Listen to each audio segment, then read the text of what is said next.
nandito pa rin po tayo sa second part ng ating pag-aaral patungkol po sa classifying real numbers. Okay, so ngayon po ay magka-classify na tayo, no? Nasa part 2 na po tayo ng ating video. So ang panuto po sa atin ay tukuyin kung saang pangkat ng real number system kabilang ang bawat numerong activate lang po natin yung ating digital pen. Alright. Okay. Ayan. And then palitan natin siya ng let's choose color green. Okay. So, mabalik po tayo. Tutukuyin po natin ngayon kung saang pangkat ng real number system kabilang ang bawat numerong ibinigay. So, lalagyan po natin ng check ang lahat ng column na naaangkop para sa bawat numero. No?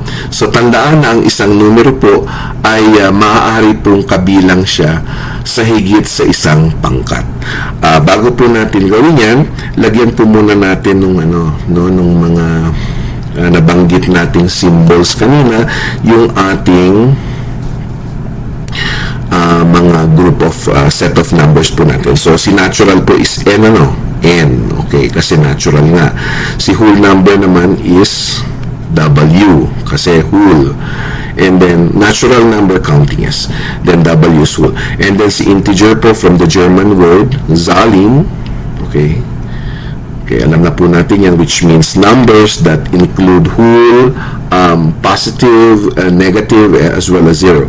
And then, ito po hindi ko nabanggit kanina, si rational po, ang kanya pong symbol letter ay si Q.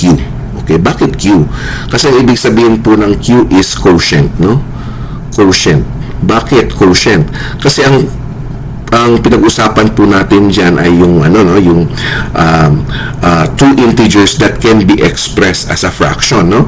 So, isang rin po yan, isang way din po yan to represent o kumakatawan sa division. So, ang resulta, di po ba, kapag nagdi-divide tayo, ang result is what we call quotient. Yan, okay. And then, I naman po ay si irrational. Ayan. And then, si R is real numbers. Okay. Now, simulan po natin dito sa mga given sa atin, So, unahin po natin si 7, which is very easy for us to classify. So, si 7 po ba ay matatawag or kabilang sa natural numbers? Yes po. Kaya check natin siya. Kabilang din ba si 7 kay whole? Yes.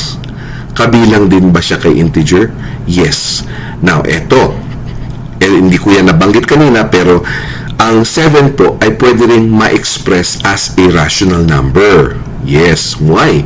Kasi po, we can express it as two integers by writing 7 over 1. Okay? So, makikita po natin na we were able to express it as a fraction. Kung saan, meron tayong numerator which is 7 and the denominator is 1. Okay?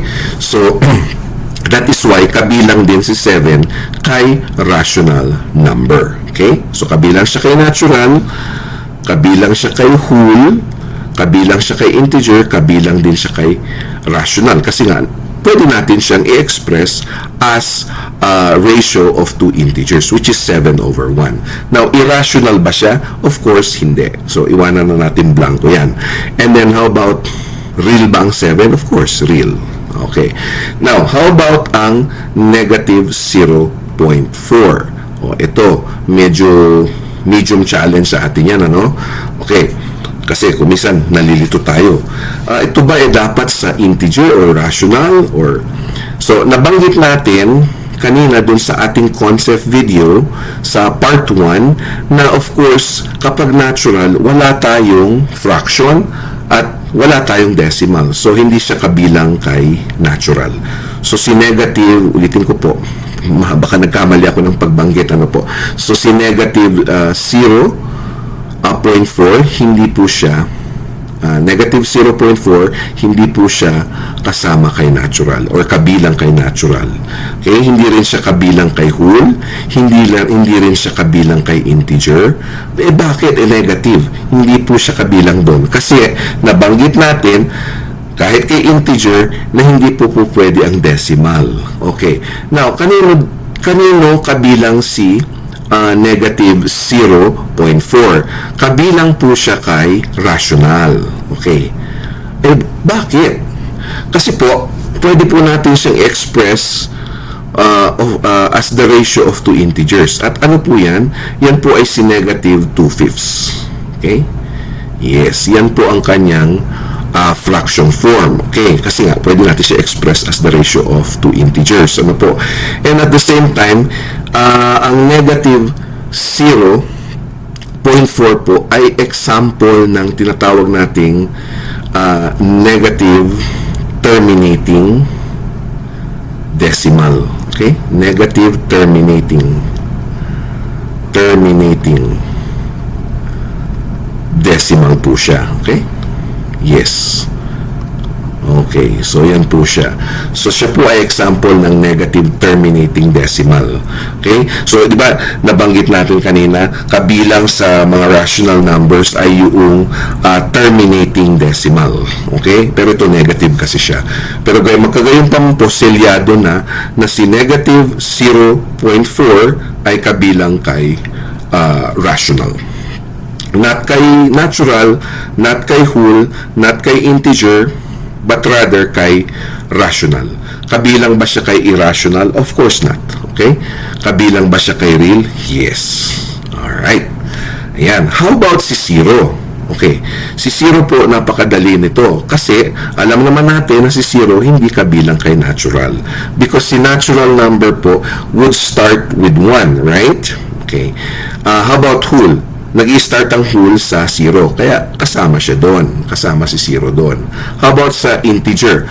Nabanggit ko po kanina na pag sinabi nating integer, these are positive and negative whole numbers kasama si 0. Kaya si 0 ay integer. Kabilang siya kay integer. Okay?